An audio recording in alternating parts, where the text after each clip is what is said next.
Hi, I am Malaika. I am Mahari. And I am Michaeli Foster. We are the Foster Triplets. Welcome to today's Bible reading. Today I will be reading from the book of 1 Samuel with you and for you. 1 Samuel chapter 8. Now it came to pass, when Samuel was old, that he made his sons judges over Israel. The name of his firstborn was Joel, and the name of his second, Abijah. They were judges in Beersheba. But his sons did not walk in his ways. They turned aside after dishonest gain, took bribes, and perverted justice. Then all the elders of Israel gathered together and came to Samuel at Ramah, and said to him, Look, you are old, and your sons do not walk in your ways. Now make us a king to judge us like all the nations. But the thing displeased Samuel when they said, Give us a king to judge us. So Samuel prayed to the Lord. And the Lord said to Samuel, Heed the voice of the people in all that they say to you, for they have not rejected you, but they have rejected me, that I should not reign over them. According to all the works which they have done since the day that I brought them up out of Egypt, even to this day, with which they have forsaken me and served other gods, so they are doing to you also.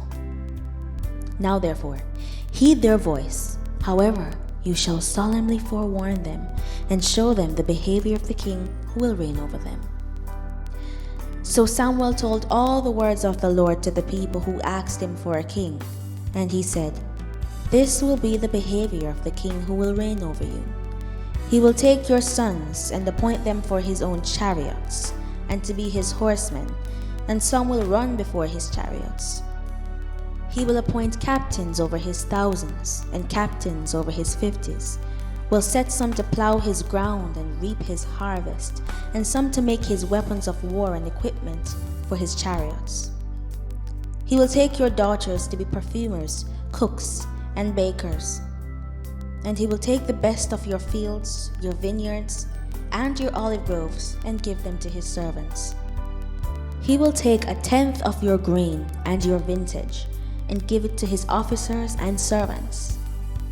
And he will take your male servants, your female servants, your finest young men, and your donkeys, and put them to his work. He will take 1/10 of your sheep, and you will be his servants. And you will cry out in that day because of your king, whom you have chosen for yourselves, and the Lord will not hear you in that day. Nevertheless, the people refused to obey the voice of Samuel, and they said, No, but we will have a king over us, that we also may be like all the nations, and that our king may judge us and go out before us and fight our battles. And Samuel heard all the words of the people, and he repeated them in the hearing of the Lord. So the Lord said to Samuel, Heed their voice, and make them a king. And Samuel said to the men of Israel, Every man go to his city. Thank you so very much for reading along with me. I hope to see you next time.